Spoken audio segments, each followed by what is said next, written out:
Good evening, everyone.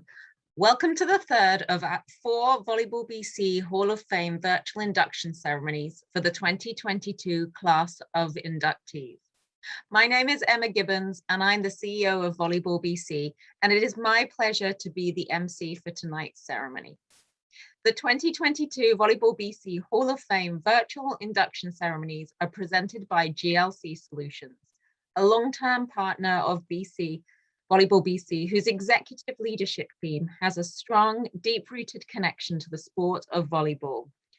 GLC Solutions is a company who helps clients uncover opportunities to utilize and leverage technology for sustainable long-term growth and business profitability. They've been a great partner to us in the past, and we thank them for their continued contribution. Tonight is a very special double induction that recognizes the athletic contributions of 2 individuals, Tom Graham and Jamie Broder. One of the silver linings of COVID is a new virtual way of gathering that allows people to come together from around the country and beyond. Over last year's virtual ceremonies, we had nearly 200 attendees from around the country and the world, and we expect no less this year. This virtual format allows people from anywhere to come together to celebrate our amazing inductees, and we are thankful for this opportunity again this evening. Before we get started, I would just like to remind you that we have our chat function open. So if you'd like to send a message to Tom and Jamie, please type it in and we will make sure that they receive them after the ceremony. In the run-up for tonight, we have spent the last few days celebrating and learning about our 2 Hall of Fame recipients. On Monday, we posted a digital program feature on our social media platforms that highlights the many accomplishments of these talented individuals. This was followed on Tuesday with sharing podcast interviews with each of the athletes. These are fascinating snapshots into the stories and lives of Tom and Jamie, and I encourage you all to go onto our website or onto our social media to listen to these if you have not already done so. So given our busy program, without further ado, I would like to kickstart tonight's program by introducing the Volleyball BC President, Dormy Ayling, to open and welcome you to tonight's ceremony. Over to you, Dormy. Thank you, Emma. On behalf of the Volleyball BC Board of Directors, thank you for joining us this evening for the 2022 Hall of Fame induction ceremony for Tom Graham and Jamie Broder in the athlete category. I would like to start today by acknowledging that I am joining you today from the unceded traditional territories of the Coast Salish peoples and extend our appreciation for the opportunity to live, learn, and play on their territories, which includes the Musqueam, Squamish, and Tsleil-Waututh nations. Our Volleyball BC Hall of Fame Committee is proud to continue our tradition of recognizing outstanding athletes, coaches, officials, builders, and teams who have contributed to the development of volleyball in BC. We are thrilled that we're able to share this year's inductees' stories with you and build on our history of Volleyball BC. Thanks to all of those who prepared the nomination packages and to the committee who completed our reviews working remotely over the last few months. We congratulate this year's Hall of Fame inductees. Your accomplishments and passion for the sport of volleyball is extraordinary. And we look forward to celebrating with you and your family and friends via this year's virtual format. You are inspiring future generations of leaders in the development of our sport. The future of volleyball in BC and in Canada remains bright thanks to your contributions. We hope next year to be able to come together to celebrate in person. But for now, I will turn it back over to Emma and we'll get on with this evening's proceedings. Thank you so much. Thank you, Dormy. Behind this amazing annual event is an awards committee formed of individuals who are passionate about recognizing the contributions and legacies of people who make up our volleyball community. Tonight, we are lucky enough to have 2 of the committee members present to say a few words in light of our double induction. And so first of all, I would like to welcome Jerry Story to come on and say a few words before we move on to Tom's induction. Hello, everyone, and welcome to the Volleyball BC Hall of Fame induction ceremony for the class of 2022. My name is Jerry Story, and I'm a member of the Hall of Fame committee. And this evening, the Volleyball Hall of Fame presents a double feature. It is the induction of 2 of the best and greatest players ever produced in the province of BC, Tom Graham, and Jamie Broder. Hall of Fame committee member Chris Densmore will present an introduction to Jamie and her accomplishments immediately following the induction of Tom. Though no introduction is necessary, I am honored and proud to say just a few words on behalf of the Hall of Fame committee about our male athlete inductee. Tonight, we induct one of the giants of BC volleyball into the Hall in the athlete category, Tom Graham. Though Tom is a proud BC Comox Valley product, his name is synonymous with volleyball greatness right across Canada. He has represented his province and his country wearing the uniforms of both. And there is so much to be said about his achievements that I urge all of you to read or reread the invitation email sent out to you all, and also go to the website, the Volleyball BC website, to the Hall of Fame, and listen to the podcasts. They are incredibly interesting. Tom has had an incredible distinction to have been inducted into the Manitoba Volleyball Hall of Fame as a team member of some of the most dominant university and club teams in Canadian volleyball history. He has been inducted into the Volleyball Saskatchewan Hall of Fame and also the Sport Saskatchewan Hall of Fame in his coaching capacity at the University of Saskatchewan. And let's not forget, Tom is also a member of the 1975 BC Canada Games gold medal winning team that was inducted here in the BC Hall of Fame just a few short years ago. Tonight will be Tom's 5th Hall of Fame induction, an incredible achievement and a BC athlete to boot. And through all of this, Tom worked for and received a doctorate in health psychology, carving out a wonderful, successful career. So is it any wonder that Tom also has a very high achieving family? His wife, Anne-Marie, runs a large and successful physiotherapy practice. Daughter Sarah is an internal medicine doctor. Sons Robert and Emmett follow Tom's big footsteps in the sporting world, and both have distinguished themselves on the volleyball court with the University of Saskatchewan Huskies. So congratulations go out to Dr. Tom Graham and his incredible achievements, and also to his wonderful family. And again, in the email invitation to tonight's event is a summary of Tom Graham's achievements, and I urge all of you to read Tom's history that goes back over 50 years. You will hear a lot more from Tom in just a few minutes. But the Volleyball BC Hall of Fame is now in its 9th year of existence, and we continue to grow and expand every year. It is through the efforts of many people that this events happen, and it's important for all of us to know the process of how an evening like this occurs. It is very much through the efforts of the Hall of Fame committee that consists of our committee chair, Doramy Elling, myself, Charles Parkinson, Mike Rockwell, Jenny Black, Chris Densmore, and Adrian Goodmurphy. Volleyball's BC CEO, who you heard from a few minutes ago, Emma Gibbons, is also on most every call and meeting. And we're also very grateful to our tech team of Matt Doherty and Kevin Broder. But a big part of this effort comes from you. We rely on nominations to come in from individuals like yourselves, and they are most welcome and necessary. We need to hear from you to make sure that we do not miss anyone who deserves to belong in the Hall of Fame. And not everybody just gets in. The nomination package with letters of support come to the committee and are evaluated under a strict adherence to a strict criteria. But we do rely on you to send in the nominations and allow us to do our work. And it's simple. You simply go to the Volleyball BC website and find the Hall of Fame links, and there you'll find all the necessary documents and instruction. And lastly, if you have any interest in becoming a member of the selection committee, just get in contact with any of the committee members and express that interest to us. And very lastly, the Volleyball BC Hall of Fame committee wants it to send a huge congratulations to Dr. Tom Graham and his whole family on his induction to the Volleyball BC Hall of Fame as an athlete in the class of 2022. Well done and well-deserved, Tom. Emma? Thank you, Jerry. On behalf of Volleyball BC, I would like to thank all of the awards committee for their hard work again this year in guiding the Hall of Fame nominations and selections process. Now on to the main presentation. We are here tonight to induct Tom Graham and Jamie Broder as our third and fourth inductees into the 2022 Hall of Fame in the athlete category. So first, let's look at the criteria.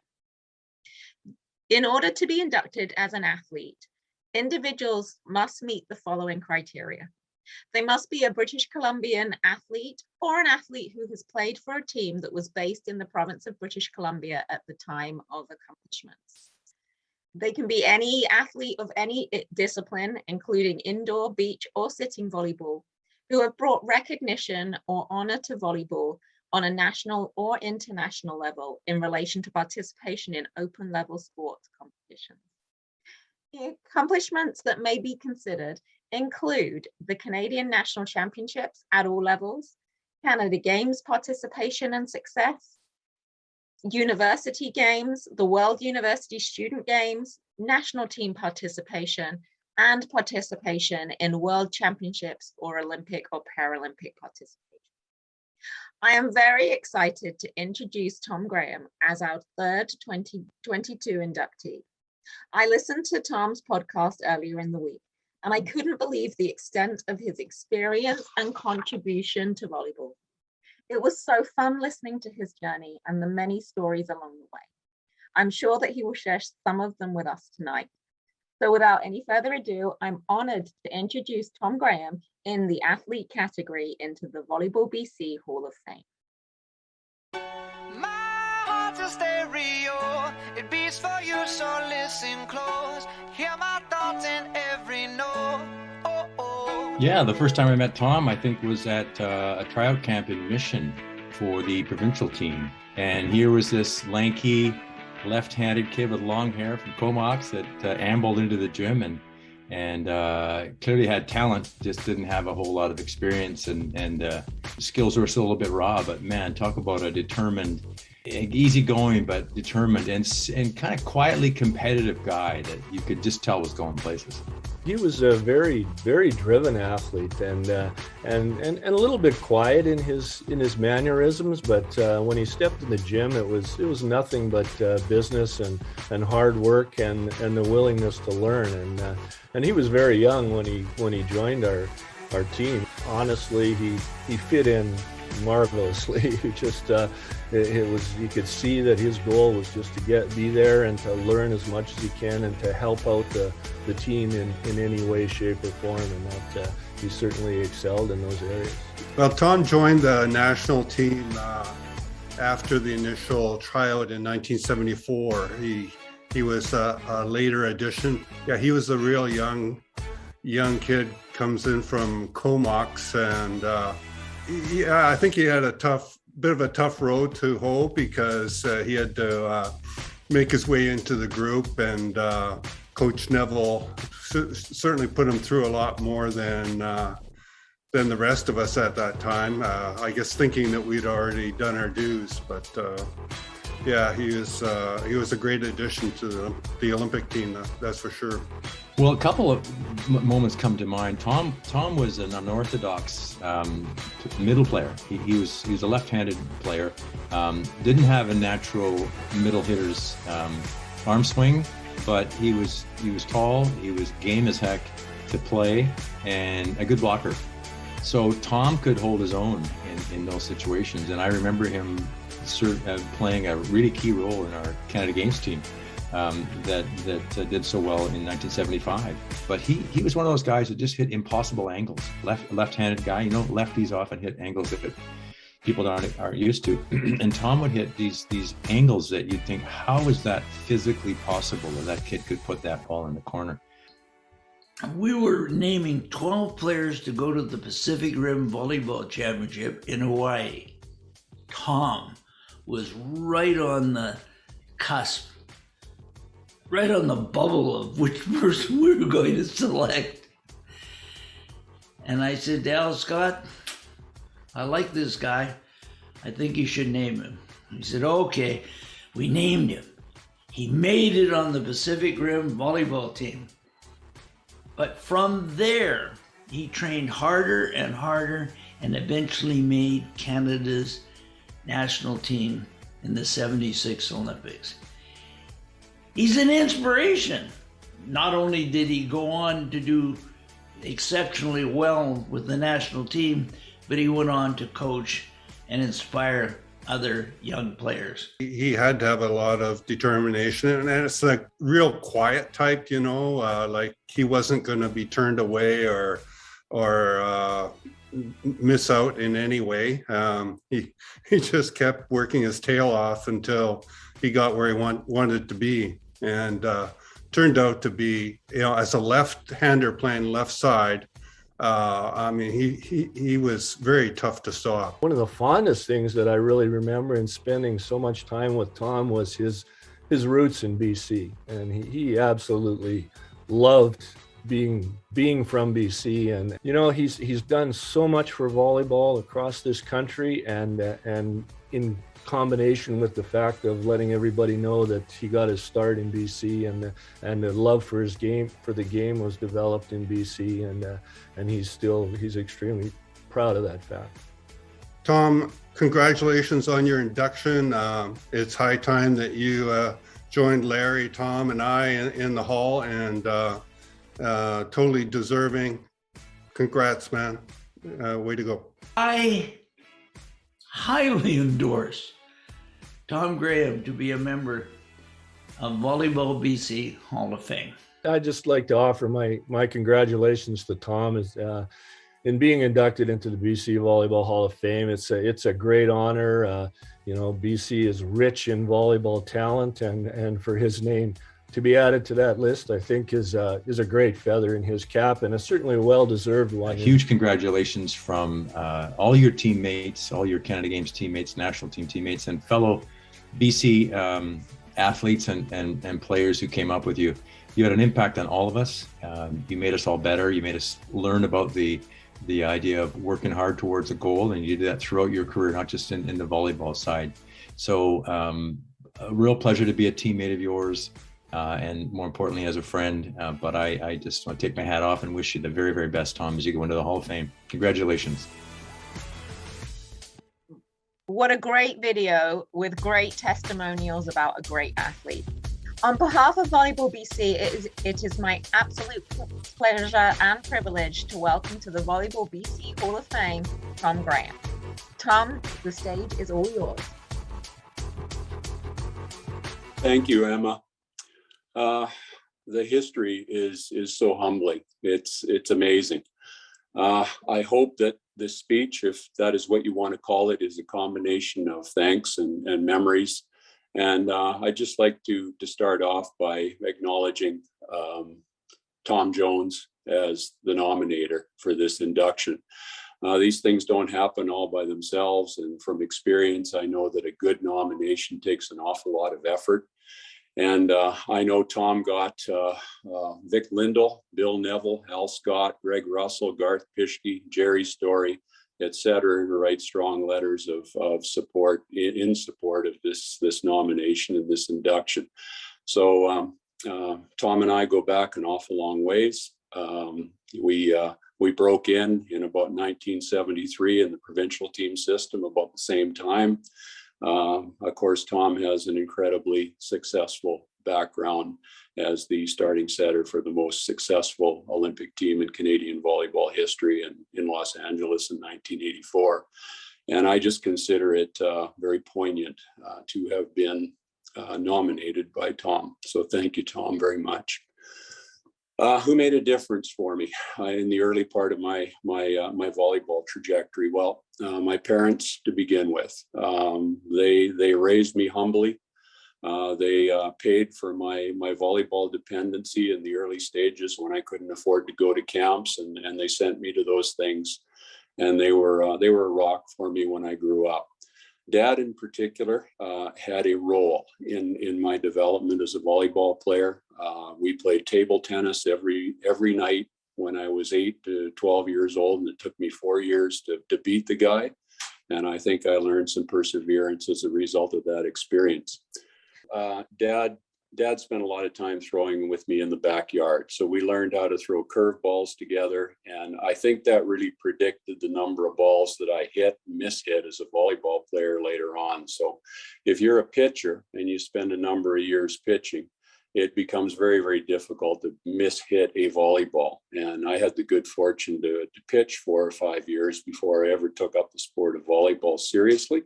And Dad had an awful lot to do with my start in pitching. So thank you very much, Dad. My pathway, I guess, started in much the same way as a lot of other people. I was affected by a number of junior high and high school coaches to begin with. So Gary McWilliam, Irv Knight, Jeff Horn, these were my junior high and high school coaches. We'll talk about Mac a little bit later, but Irv Knight was our coach in grade 11. And we had a fairly unusual circumstance in that year. We won at George P. Vanier Senior Secondary, the Vancouver Island Championship that year. But the provincials were in Dawson Creek, which is about as far away from Comox as you can possibly get. And so for financial reasons and other reasons, we decided that we weren't going to make the trip.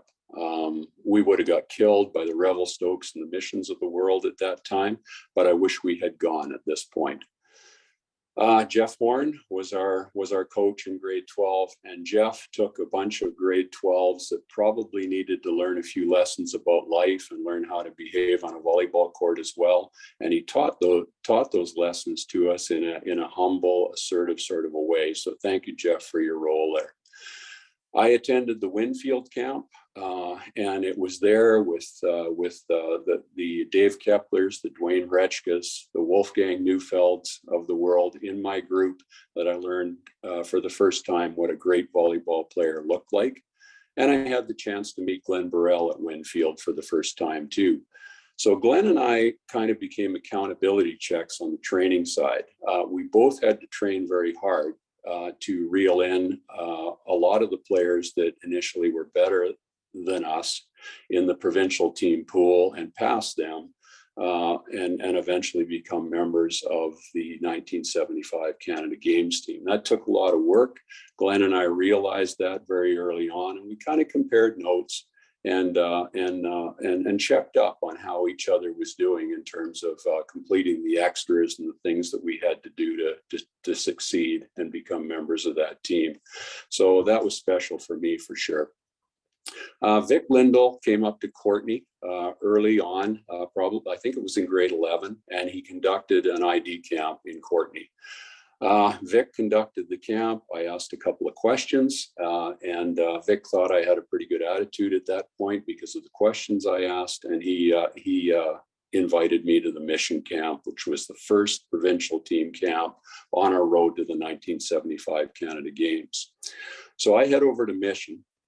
And Vic had divvied up the Mission camp into 4 groups of 40 boys that were all going to eventually be reduced to a 10-man Canada Games team in February 1975. And for some reason that I can't quite understand even to this day, he put me in the top group of 40 called the Gold Group, and I really didn't belong there. Tom was in this group, John Marquardt, Gary Warner from Revelstoke, Chris Jenkins, all kinds of great players. And we played matches at night, and I was typically the main reason why the teams that I played on in those scrimmages lost every time. So when the camp was over, I'd been humbled a little bit. I headed back to Comox with my tail between my legs just a little bit, and now I had a decision to make. Would I quit, which might have been the easy thing to do at that stage of the game, or would I do something about what I felt was my miserable existence as a volleyball player? And there were 2 mission critical skills that I was deficient at. My vertical jump was 58 centimeters and my serve passing was atrocious. But the good news was that I could do something about each of those in Comox without really leaving the place. We had a provincial jump training program that we don't need to go to in any depth, other than the fact that it was brilliant in its simplicity. I adhered to that program, and we had 20 centimeter cards that we jumped at to determine whether we were going up or down or sideways. And within 6 months, that centimeter card was gone. That remains one of the most startling results, I guess, certainly from my own personal perspective and my own development. The passing was simple. It wasn't very good, but I had access to a ball and a wall, and 10,000 reps a year later. These skills, that skill became a strong one as well. So I think the eye opener for me was that 2 years after starting these extras, if that's what you want to call them, the main reasons I made the national team, according to Bill Neville, were first of all, my mental toughness, and secondly, my vertical jump and my serve passing. And of course, these were mission critical weaknesses just 2 years previously. So Victor had come up with a Pacific Rim Championship model that was really unique. So Vic's idea at the time was that BC was part of the Pacific Rim. If he could arrange a competition that involved the Pacific Rim countries and BC without involving the rest of Canada, then this represented a competitive advantage for British Columbia, which is what he was after. And so that's what he did. I'm under no pretenses. I was the last player selected, as Vic has alluded to, for that team. And I often wonder what direction my life would have taken had I been a cut instead of the last player selected. So after this, I decided to go to UVic, and there were several reasons for that. First of all, Al Scott was there. And in my estimation, he was a coach who had a great combination of technical expertise and bedside manner, for a lack of a better term, and I really admired him as a coach. A lot of the Canada Games trajectory players had gone to UBC, and I guess another concern for me was whether I would start if I went over there. But I was an Islander, and I wanted to go to UVic and play for Coach Scott. So during our first year, my first year of university anyway, our Canada Games team competed in the Canada Games, and the result was quite striking. There were a number of remarkable aspects to that Canada Games experience. And the first was the outcome. We went through the tournament without losing a set. The women's team went through. I think they lost one set, but they won the championship as well. So that was remarkable. The second thing was just the fact that we had been together for 14 months by the time we accessed the Canada Games, except for one guy whose name was Al Kostiuk. And he joined us a little bit later on. We were playing at the Hastings Community Center in Vancouver, and we didn't know Al. He was playing for the team that we were scrimmaging against, and in he came. He filled the door. He was a huge guy, and he proved to be very, very good. So here's this kid from Manitoba who comes out and scrimmages against us. Coach Scott looks at him, determines that he's age eligible for the Canada Games, and signs him up in a heartbeat. So Al joined us, but he was the only guy who hadn't been there for 14 months. We trained weekends with the women's team in a model that simply wouldn't work right now. So we would get up in the morning, we'd make breakfast, we'd practice, we'd cook lunch, we'd practice, we'd make supper, we'd practice, and then the coaches would go home. And so basically, 10 to 15 teenage boys and 10 to 15 teenage girls populated whatever community center we were practicing in. We kind of held the fort down until the coaches showed up the next morning.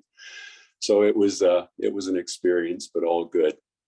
I think the result, the depth, the fact that our 10 players were so evenly matched, and that our bench was not really a bench. It was every bit as good as the so-called starters, were remarkable aspects to our team. And we spent so much time together that, as Walter Neufeld is fond of saying, we became teammates for life. So we had a reunion in False Creek in 2015. And of course, we were inducted with the women's team in 2020, and that got us together again. So the selection to the national team was interesting.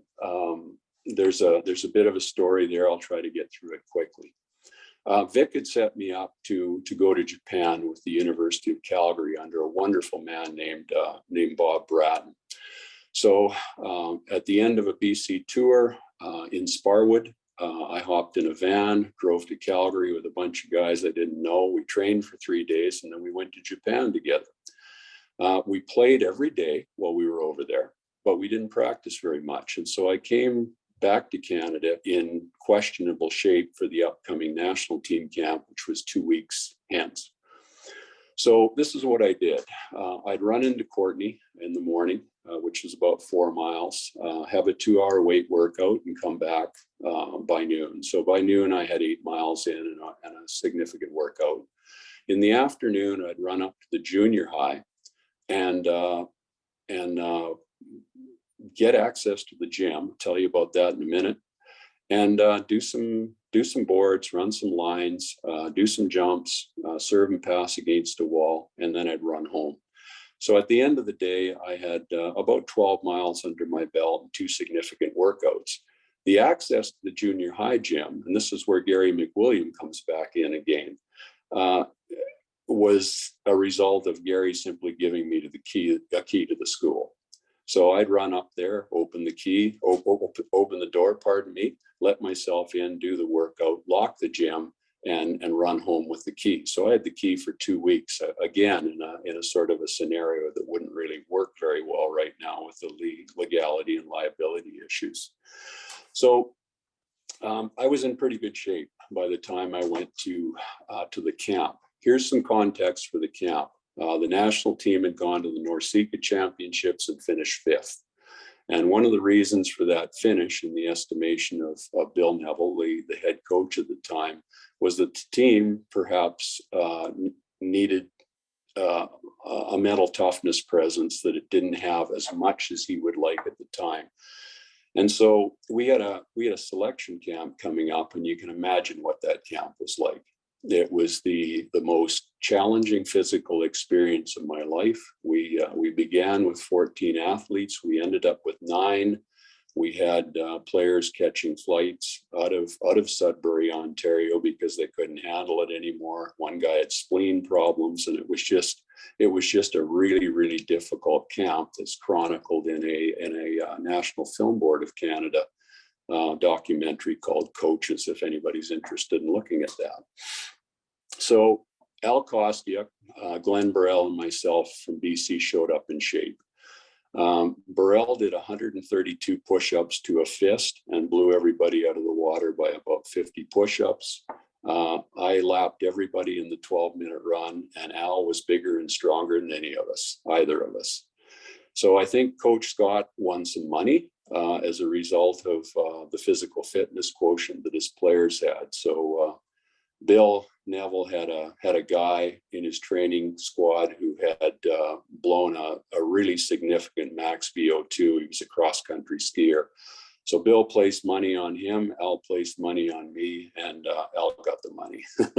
So just a bit of a sidebar. So what about the transition to the national team? Boy, it was really interesting. We were traveling through Pembroke, Ontario. So I'd made the team. I'd phoned my mother at home and said, "Mom, I'm not coming home." And we pretty much left Sudbury immediately for the training center, which was in Montreal. So we're heading through Pembroke, Ontario, and Bill Neville, who's driving the van, I'm in the back seat, poses a question. He says, "What's the significance of the word Pembroke, or the name Pembroke, in sport terms?" He was a sport trivia guy, right? And nobody had the answer. And I said, "Well, Johnny Wooden won X number of national championships as a basketball coach at UCLA, and they played Jacksonville one year, and Jacksonville was the first team in NCAA college basketball to have 2 7-footers. One was Artis Gilmore, and the other one was Pembroke Burrows. And we got a turkey neck like you wouldn't believe, looking into the back seat. And I was part of every sport trivia conversation with the national team from that point forward. So it really, really helped my indoctrination into the national team for sure. I was there as Greg Russell had intimated, a year after everybody else had been there with Bill training quite hard. And so I had some time to make up. And Bill called this time Tom time. So what would happen is after 4 hours, every 4-hour practice that we had, he would give me something unpleasant to do while the other guys were getting into their civvies and getting ready to leave practice. And this went on for about 3 months. He was intelligent. He knew I had a deficit to make up, and he knew that this was a way that the players would accept the new kid on the block.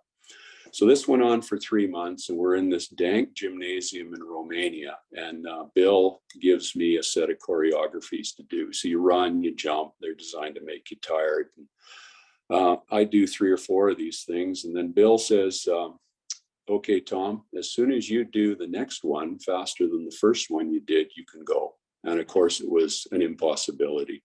So I'm out there a half hour later, lying in a pool of perspiration on the floor, and 3 or 4 of the guys, Greg, Larry Plenard, a couple other guys came out and said, hey, Nev, take it easy on the kid. And I was in. So I guess that's proof positive that sometimes some of the toughest situations, the most aversive situations in life can sometimes be the most rewarding, because all of those guys have been lifelong friends and are still there. My relationship with Bill Neville was special. He was a guy that could beat you up at practice. His practices were usually quite tough. It was one of the reasons we eventually got good. But after it was over, you could be found at his place, eating tacos, drinking iced tea, maybe babysitting his kids. And that combination of a taskmaster as a coach who was also a friend off the court was something that I very much missed when it wasn't there anymore. So Bill, thank you for your contribution to my development. I think probably the last thing we should do is just recognize some people. I've spoken about Tom Jones earlier, and just the role he has played in this nomination, and the fact that he dotted his I's and crossed his T's. But beyond that, Tom, you're just a good friend. Thanks for being there. Glenn Burrell, a guy who did the extras.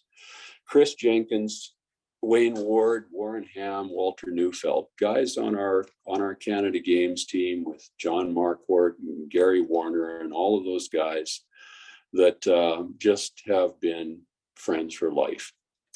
Jerry Story. Jerry was a guy I played beach volleyball with at Kits. So when I came back to Comox and had a summer job, Jerry was a guy. I went over to Vancouver, and Jerry and I would play on the beach at Kits. And Jerry got served a lot at the time. He hit a lot of balls out of the sand, and oftentimes when we went back to his place, he had to be helped across the street, and I was only too happy to do that as his teammate. That Jerry never flagged. He was a gamer and a great guy to play beach volleyball with, and remains a friend to this day. Greg Russell and Larry Plenard, these were the BC boys on the team who helped me get through the first several months, for sure. Garth Pischke, he's a great friend with the University of Manitoba Bisons, of course, a national team teammate. And one thing I mentioned in the podcast last night about Garth that I'd like to mention again is this guy was a top 10 player in the world. And, he could have given himself permission at any time to take a match off, or take 2 matches off, or play a little bit down to his opposition. But, to Garth's credit, he never, ever did. And I learned a lot about how to behave on a volleyball court from that guy, for sure. Al Scott, Vic Lindell, and Bill Neville. The only thing that I can say about you guys is I have had the privilege of the signature privilege of being able to have a remarkable experience at the provincial team level that's been followed by a remarkable experience at the national team level. And that's all because of you guys. And so I just need to acknowledge you and thank you for that part of things.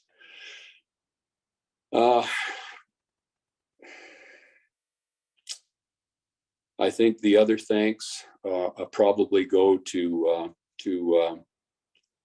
all of the people that I've mentioned, and some of them that didn't, that have just been part and parcel of my volleyball experience. You know, I'm a sucker for closed chapters, but when you have this many people in your court, this many people that you've learned through the great sport of volleyball, the chapters never close.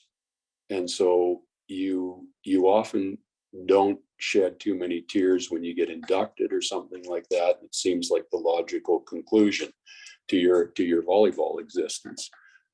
These guys are in your court and they're friends for life, for sure.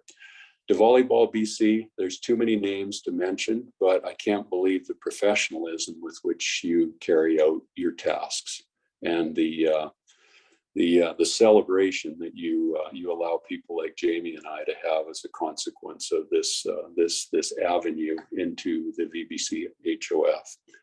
And lastly, I'd just like to acknowledge my wife Anne Marie and my kids Sarah, Robert, and Emmett. All of you have taught me lessons. You've shown me things in life that I wouldn't have known otherwise, just because everybody's wired differently and everybody learns from each other. You've also allowed me the opportunity to remain in a sport once I have ceased to be a player.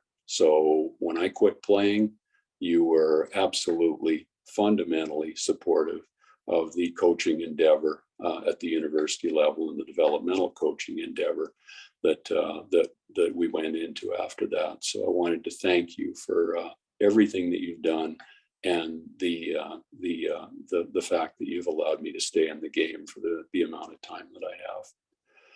Thanks to everybody, and thanks for the opportunity to speak.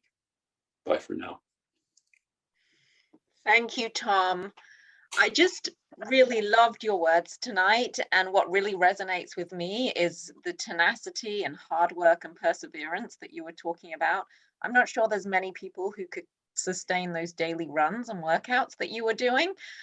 You worked so hard, and it's so reflected in all of your many accomplishments. What a great example for us. So thank you so much for joining us tonight, and congratulations once again on your induction into the Volleyball BC Hall of Fame. So now to the second part of our program. Up next for this evening is the induction of Jamie Broder into the Volleyball BC Hall of Fame, also in the athlete category. I would now like to welcome the former CEO of Volleyball BC and current awards committee member, Chris Densmore, to say a few words. Hello, everyone. And welcome again to tonight's induction ceremony for the class of 2022. As Emma pointed out, my name is Chris Densmore, and I've been a member of this committee since the induction, since we did back on our 50th anniversary in 2015.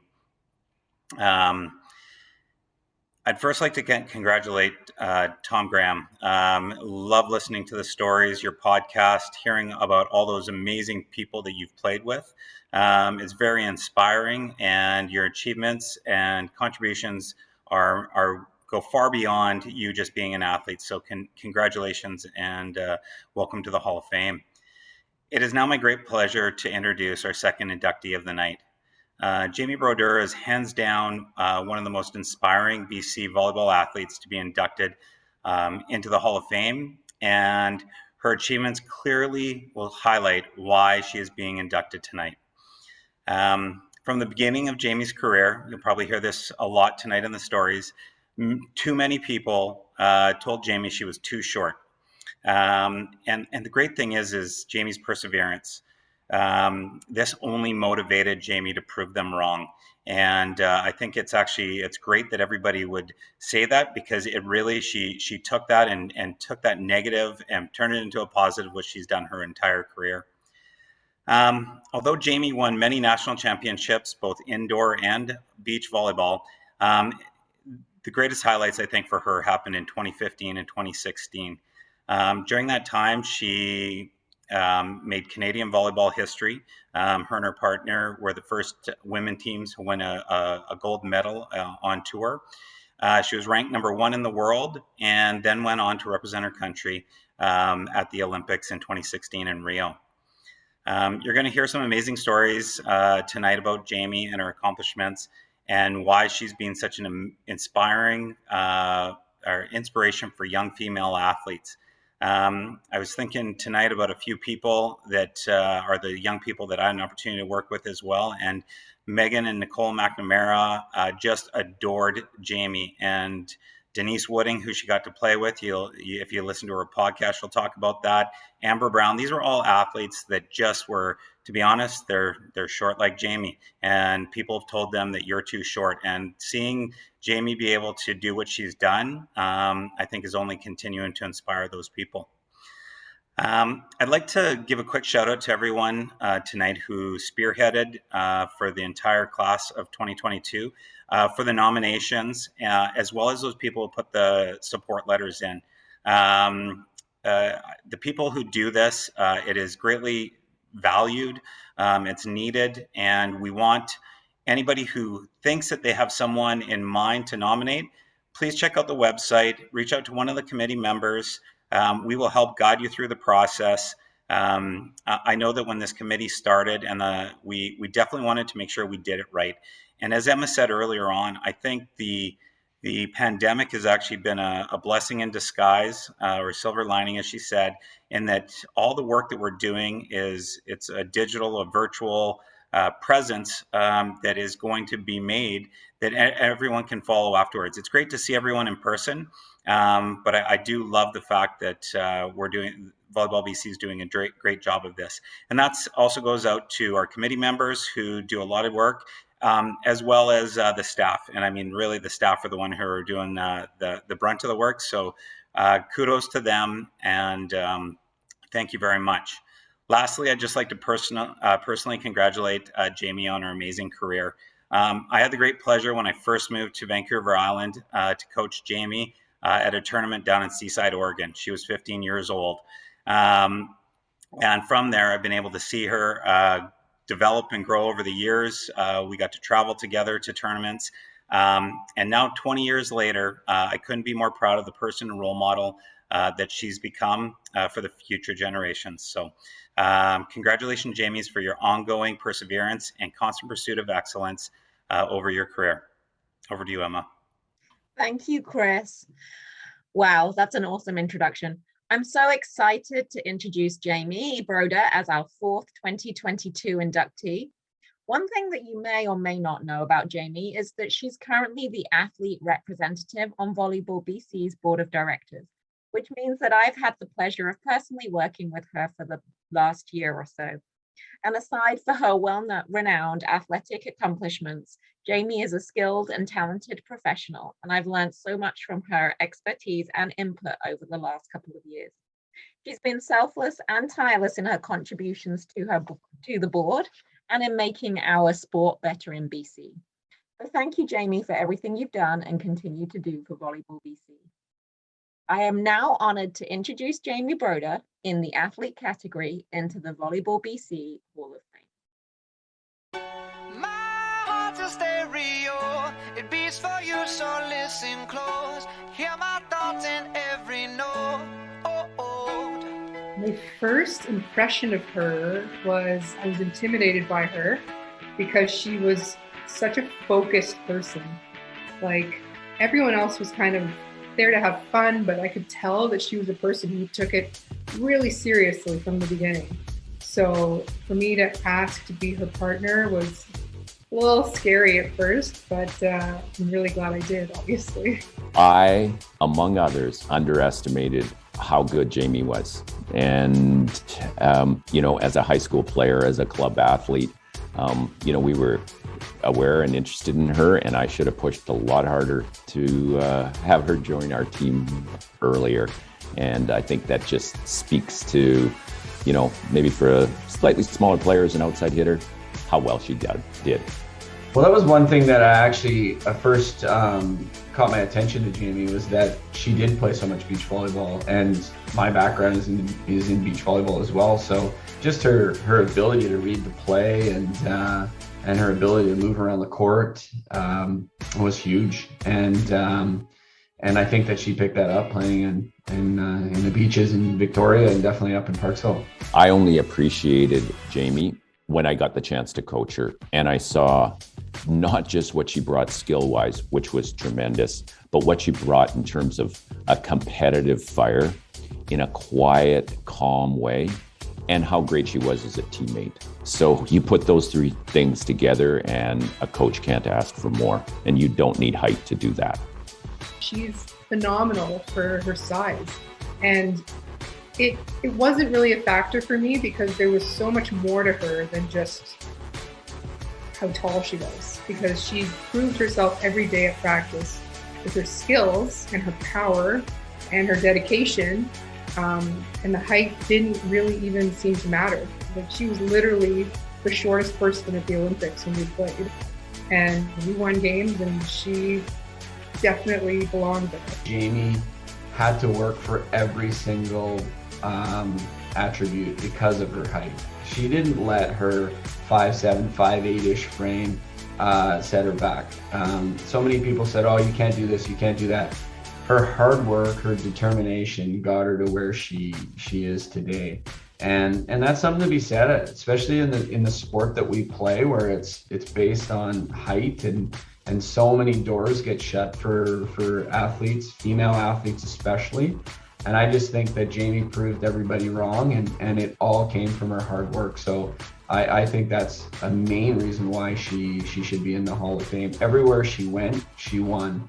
Whether it was here at VIU or at UBC or then on a national stage for beach volleyball. It was thrilling to see Jamie do exactly what she did indoor and at with our program that she did internationally on the beach. And that, I think, young players should really focus and see what somebody in a very quiet, humble way, with just almost sheer determination to achieve her goal of getting there, just working methodically, step by step to qualify for the Olympics. But even on the court, you saw the same kind of approach that she brought, the steadiness, the competitiveness that, really, I think, marked her as a player. We were in the middle of China. The food isn't always great. You never know what you're going to get. It's easy to complain and sort of go down that road. We've been doing it for years together. And that tournament, we said, okay, PMA, positive mental attitude. We wrote it on a piece of paper, taped it to the wall, and constantly checked ourselves. And that was a big factor. Trusting our training. We had a coach that really pushed us and stressed us out and put us under pressure in training. So the preparation we felt good about, and believing that we could beat good teams. We sort of started to prove ourselves with some wins, but we obviously didn't know what we were capable of until that tournament. But I think when Jamie made like a password for our internet, it was like gold medal. Like we had that on our minds. We weren't afraid to say it. It seemed a little out of reach, but we were like, let's do this. Jamie, congratulations. I'm thrilled that I was able to coach you for a short period of time in what was a stellar indoor and beach career. Congratulations, well deserved. Congratulations, Jamie, on getting inducted to the Volleyball BC Hall of Fame. You're so deserving. I'm so happy for you. You did it, girl. Congratulations from myself and everybody here in the Mariner program. We can't have somebody that's more deserving than you. Many years ago, we saw you as a high school kid come into our program, and look at you now. Your goal was always to make the beach national team. You did it. You made the Olympics, and now here you are in the Hall of Fame. So congratulations, and we're so proud of you.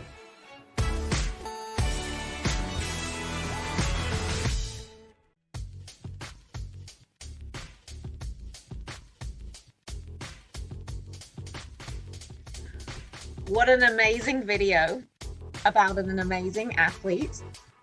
So, on behalf of Volleyball BC, it is my absolute pleasure and privilege to welcome to the Volleyball BC Hall of Fame, Jamie Broder. Jamie, the stage is all yours. Thank you so much, Emma.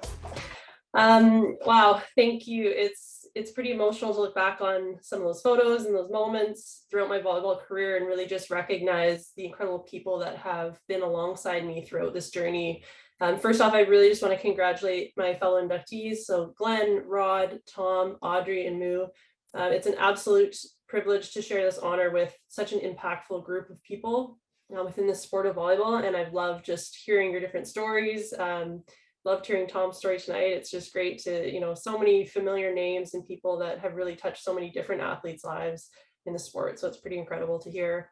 I also just really want to thank the Hall of Fame committee. I mean, it's been brought up several times, but the hard work and the amount of time and dedication that goes into putting this on and also getting the nominations, all those different pieces are just, it's such appreciation really for the work that's gone behind the scenes.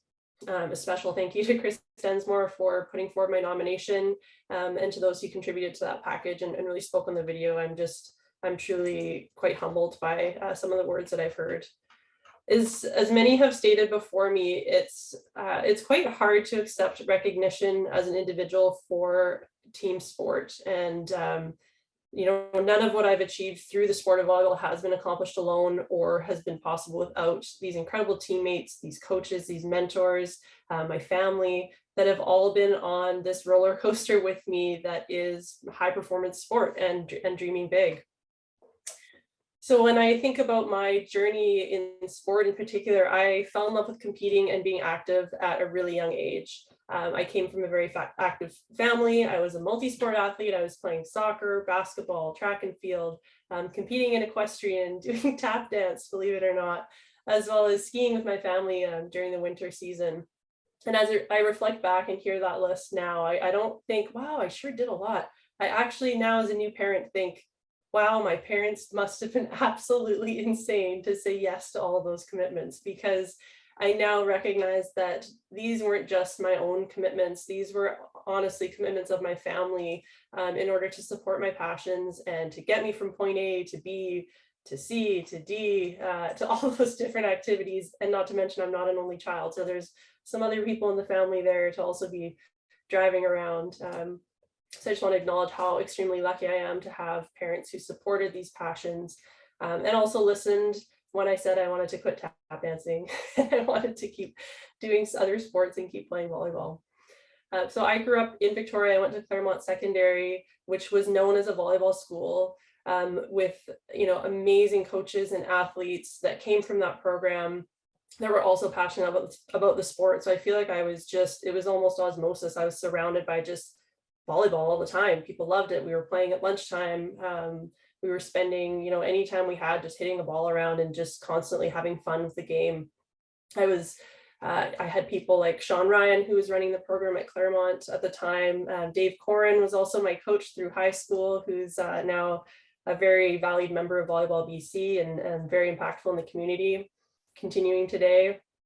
And again, the circle of friends that I had, Mila Miguel, Dana Allen, Kim Wilkinson, we all kind of stuck together and just continued to play volleyball because we loved it. And along with that, their families also supported us. So, I mean, those three women in particular, their families, again, drove us to every single different tournament, made sure that we had snacks. Those are pretty important. And we wouldn't have been able to do any of that without that kind of support. And when I think about my journey with volleyball over the years, it feels a little bit like a story of unrequited love. And I say that because I wish from the beginning of time I could have said that I set eyes on the sport and I loved it and it loved me back. But sadly, that wasn't the case. From getting cut from my club team in grade 9 and not being able to play with my friends and on the same team as them, to being cut from the beach national team when I was ready to move across the country and train full-time, the sport really continued to tell me that I wasn't good enough, that I wasn't tall enough, and that I didn't have enough potential. But I didn't really care. Or what I've actually, I think, come to realize now is that I cared so deeply, and I developed this incredibly strong intrinsic motivation to prove people wrong. And I felt like the more, as Chris mentioned earlier, the more people told me that, the more I felt motivated and driven to work harder and to show them that, height isn't a barrier. If you want to tell me that there's a skill or something I need to work on and improve on, then, let's do that. And I was almost begging for that kind of feedback. And I don't know if people were just maybe protecting me at the time and not wanting to be direct, but the height thing was really challenging to hear over and over again. And so I continued onward. I continued fighting and I continued working hard. Throughout my club experience when I was in high school, I had some great coaches there as well. In particular, in grade 11, I was part of a club team that was coached by Mike Tokley. I also had a lot of contact with the Lindell family through VBA. And at the time when I was playing for Tokley, I was a setter, and he used to always make me do lots of extra reps when everybody else was getting a water break. So when I was listening to Tom's story tonight, that was sounding very familiar to me in terms of building that mental toughness. And I think also just getting those extra reps in. And at the time I often fought it. I kind of thought, why is he making me do this? I just want to break too. Why does everybody else get a break? So now looking back, I can see, why he was doing that. And I think that really impacted my development in a large way. This team also went on to win a silver medal on the national stage, which was one of my first major competitions and a really great building block in that experience bucket. So during all those years, I was also introduced to the sport of beach volleyball, and I started playing at the courts along the Gorge Waterway in Victoria, which was just pure fun. I remember feeling like it was such a freeing sport because you had so much control over the game. You were able to choose your partner, come up with a game plan, call timeouts. You were just in control of the entire match from start to finish. And then when I think about some of the coaches again there that influenced my journey with the sport, Chris Densmore again is really top of mind. From the beginning, he was there as one of my first beach coaches and really helped foster that love of the sport and the game. And when I didn't make Team BC Beach for the first time, when I tried out, he actually invited me to attend a tournament with a group of other athletes from Vancouver Island that were going down to Seaside, Oregon. And I thought, yeah, sure, let's do it. I didn't really know the other athletes super well. I played with an entirely new partner who I don't think I'd even met before. And from the beginning, Chris just really never let the noise get in the way. He was always supporting my learning and my growth as an athlete and as a person. And when we were preparing to attend the U21 Youth World Championships in many years later, he would run training sessions for Christina Long and I, who was my first beach partner. And we'd be down at the Bowen Beach courts in Nanaimo, usually playing against some of the men's indoor players because we didn't have any other training partners that were, around and wanting to play. And just the amount of time and effort that he put into preparing us for those world competitions was pivotal, not only in our ability to just even attend the tournament, but to really even, just develop and have that support system. At the time, there was no program for our age within Canada. So when you were attending these youth tournaments, you would qualify usually by winning national championships in the previous year, or there would be an identification tournament in Toronto. And they basically say, yeah, you're in. You just gotta, get a coach, find some funding and show up there in 4 months time or 6 months time. And so we were truly alone trying to figure that out. And Chris added a lot of stability and a lot of structure at a time when we didn't probably know what we should be doing. And I should also add at this point, I was still a blocker, believe it or not. So it's also crazy to think back on. On the indoor side, when I was recruited to play volleyball at Malaspina, I joined the team as a backup setter, but quickly progressed into a right side hitting position after I dislocated my pinky during a blocking drill in practice. Thank you, Shane. And I could no longer set. Although really, maybe it was because I wasn't the most talented setter. We'll never know, but I think the finger played a role there. So I taped up my finger, ended up coming back, I think a little bit too early because I just wanted to practice. And now I have this beautiful souvenir of a crooked pinky for the rest of my life. But at the time, I remember sitting out of practices and watching some of my fourth year teammates that were in their final year and just being in absolute awe of their talent and thinking to myself, wow, I have 4 years to get better and to get to that level. Like 4 years at the time felt like an eternity when you're in your first year. I was just thinking, oh my gosh, I get to play volleyball and just volleyball for this long. And I just absolutely loved the sport. I think that drive to improve and just get better every day was very, very strong. And Shane Hyde, he must have seen something in me there in that first year, because in my second year, I was put into a leadership position as captain of a team full of rookies. And it was really, really hard. It was a really hard year. This experience helped me build so much resiliency and grit as I navigated this space as a leader for the first time, but also as I learned a new position as a hitter for the first time on the court. After my third year at Malasmina, I transferred to UBC and finished my final 2 years of eligibility there. And initially when I joined that team, I think Doug Reimer was the coach. He probably thought, you know, she's got potential to be a defensive specialist, maybe a back row player, might not have been fully on board with the idea of me playing front row, even though that's really what I wanted to do. At the time, I also wasn't super confident in my passing. So I kind of thought, I don't know if passing specialist is really what I should be doing. But, you know, being only 5'7", despite basically all the rosters I think I've been on listing me at 5'10" throughout my college and university days. I don't know how that was never fact checked, but I think we all thought padding the stats and adding an inch or two to the roster would intimidate the other teams. So that's what we did. And maybe Doug thought I was 5'10", I don't know. Either way, all the announcers still commented on how short I was at 5'10", because, you know, everyone else on the court at the time was over 6 feet tall, including my teammates, as well as the people on the other side of the net. And I remember my first week at UBC when the team hosted open tryouts, which they always do. So we had our team there and a bunch of other athletes showing up. I became very uncertain. I started to question, am I on the team? Am I on the travel roster? Am I on, you know, like what's my actual role here? Am I at risk of losing a spot? And what happened is one of those first sessions, I ended up actually doing the same blocking drill and getting a ball off of a different finger and really injuring it. And at the time I thought it was maybe just jammed. So I wanted to keep practicing. So I started just thump setting and protecting it so I didn't have to hand set. And now people later told me they thought that was just a beach volleyball habit I'd picked up, and that's why I wasn't setting during the practice. But what happened is I had actually broken that finger, and I was too afraid to stop practicing because I didn't want to risk getting cut. And I was so terrified that if I stopped playing, I would lose my spot. At the end of the practice, Doug asked me if I could stay for extra blocking reps, which I foolishly agreed to. So I went back and continued to do blocking reps despite having a now broken finger. And after when he found out that I went to the hospital, got x-rays, he was very upset with me because he just thought that was crazy. He obviously did not want me to be doing that. The expectation was not to play through an injury like that. But I think, again, it was just this fear of maybe not feeling good enough or not knowing that I belonged there yet. And learning as an athlete with Doug Reimer as your coach is really something special. He is incredibly patient and kind. He cares about the whole person, not just the athlete that's on the court. And he regularly checked in about school and stress with everyone on the team, which I think created such a deep level of respect and trust across our team.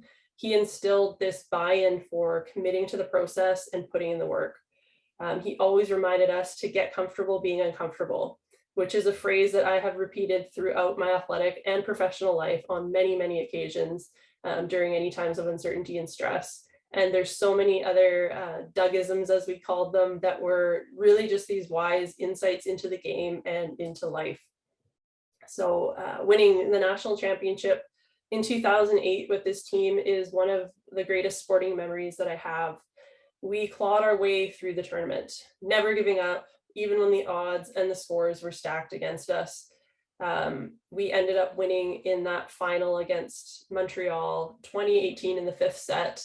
It was just back and forth the entire time. And it was just such a remarkable feeling to have that medal around our necks after such a grueling tournament and just this relentless, just pursuit of this goal and being unwilling to give up. This team was just such a strong, connected group of women, and having that medal around our necks certainly helped navigating the snowstorm that we encountered with flight delays, getting home. And we obviously had a big smile on our face and some good memories from that. So just a special shout out to that inspiring group of women.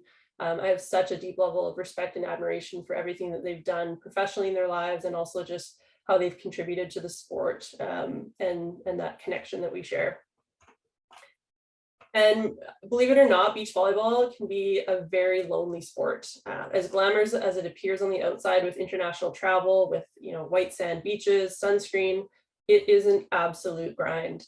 You're put in uncomfortable, pressure-filled situations each time you step on the court, with only you and your partner to battle together. But that's also what I loved about it. Everything is earned. There's nothing that's given. And there's so much focus on this strategy piece, the mental resiliency. In 2011, I had an incredibly tough year. I debated ending my pursuit of playing volleyball and beach at the Olympics. I was ready to just quit, move back to BC, start a real job, move on with my life. And when I faced this decision to quit, I started asking people around me for advice. What should I do? What do you think? Should I go home? And I kept kind of listing different reasons why I was thinking of it, looking for someone to tell me, yeah, you know what, that does sound good. And I got that answer. A fellow athlete and good friend who was really just trying to comfort me at the time said, you know what, you've achieved so many great things. You have no shame in deciding to go home if you don't want to live in Toronto and this isn't it for you, if you're not happy. And as soon as I heard those words leave their mouth, I knew that was not the story for me. I was almost offended hearing it. I thought, oh my gosh, no, quitting is just not an option. That path didn't feel comforting. That's not what I wanted. And this is where Christina Valius came into my life. We sat down to discuss our goals. We started playing together in the fall of 2011, and we aligned on our goals, our vision, what we wanted to get out of this future partnership. And it was so clear that we were both extremely committed. We were aligned on these goals, and we were just really determined to pursue this Olympic dream together. Christina is someone who is just so thoughtful, so kind, generous, hilarious. She has such a good sense of humor and just such a fierce competitor and loyal friend. We went through so many ups and downs, always together and always with a commitment to put in the work. In 2013, John May became our coach and completely changed our career trajectory with his impact. Also known as the UV Mays effect. I first met him when we were both members of a high performance beach committee in Ontario. And the first question I remember him asking me was, what do you need to be successful on the beach? And I replied, I said, okay, well, I need a coach. I need funding. I need to be faster, stronger. I need this skill. I need that skill. I just gave him a laundry list of items of things that I needed. And he looked at me and he just laughed. And he said, you need a coach. I said, yeah, I need a coach. You need a coach. Yeah, he just kept repeating it and looking at me. He said, in a sport that doesn't allow coaching. I went, well, yeah, I think so. And from that moment forward, it was such an interesting discussion and such a perspective shift for me. He looked at me and he said, you have everything you need within yourself to be successful. You don't need a coach. You don't need anything outside of what you already have within your skill set. You just have to believe it. You just have to believe and you have to buy into what you have. And I think he was one of the first people really truly in my life as an athlete to start looking at the strengths that I brought to a team and the game instead of highlighting all these things that I might have been missing. He challenged me to be a better teammate, a better athlete, and a better person on a daily basis, just by the way that he held me accountable to my goals that I'd set for myself, and never shied away from a difficult conversation. Some say that John doesn't have the ability to do small talk. He may have only just met you, but chances are that he would ask you some type of incredibly deep and personal question to spark an intense and meaningful conversation. And it's really a true gift of his. I could probably speak for hours about the impact that John has had and the lessons I've learned, but just suffice it to say that he truly changed my life. Even when he started first coaching us, Christina and I think we're ranked around 75th in the world. And from the beginning, he said, you're going to be the best team in the world. He never said it as a goal or a wish, but more of a statement, a factual statement that this was going to happen. And little by little, he helped us build this belief within ourselves, all while exposing us to the most intense and exhausting training sessions. We absolutely worked our tails off. We weren't going to find ourselves in a match at the end of a tournament feeling tired, but moreover, we were not going to find ourselves in a pressure-filled situation feeling mentally tired. So this physical and mental resiliency training that we endured prepared us for competing under the most grueling circumstances that you encounter on the beach volleyball tour, and still being able to execute and to be able to keep that clear mind. He was very, very methodical about this. In 2015, this training paid off when Christina and I won the first tournament in the Olympic qualification cycle in China.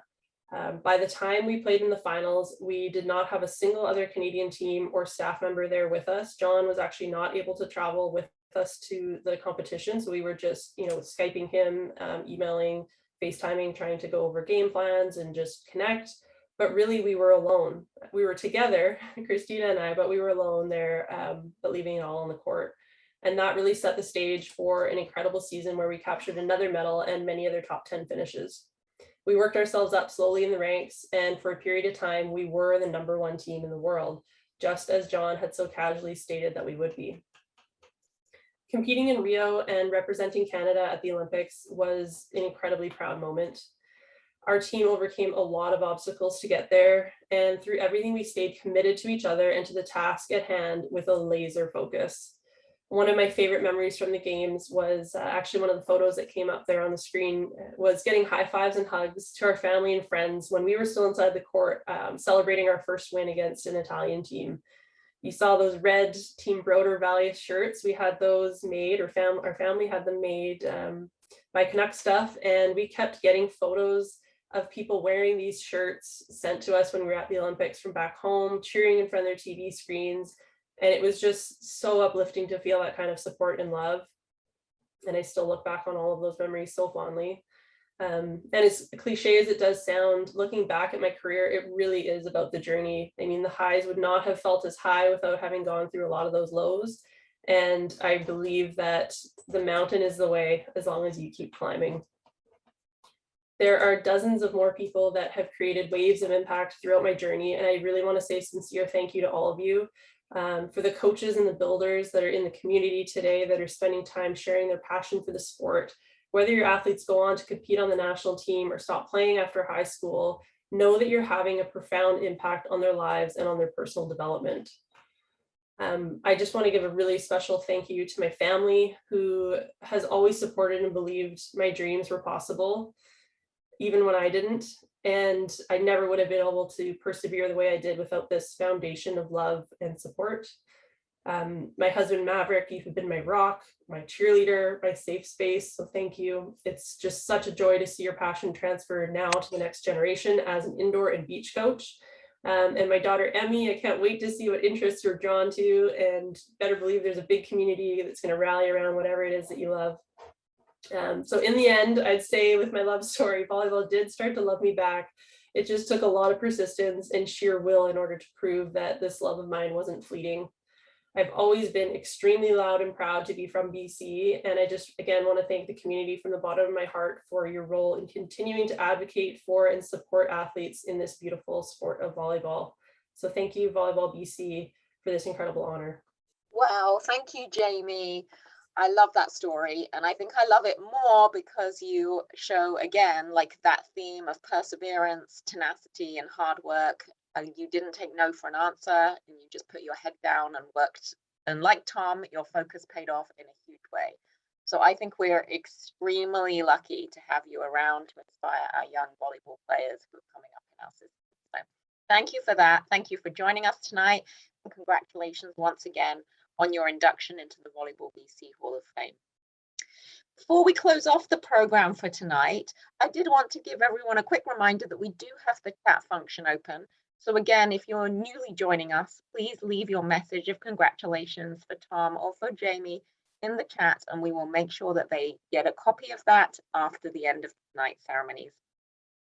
I also wanted to bring your attention to the Volleyball BC Sport Development Fund. Instead of charging admission, we invite you to consider donating to this fund, which supports program development for athletes, coaches, and referees across the province.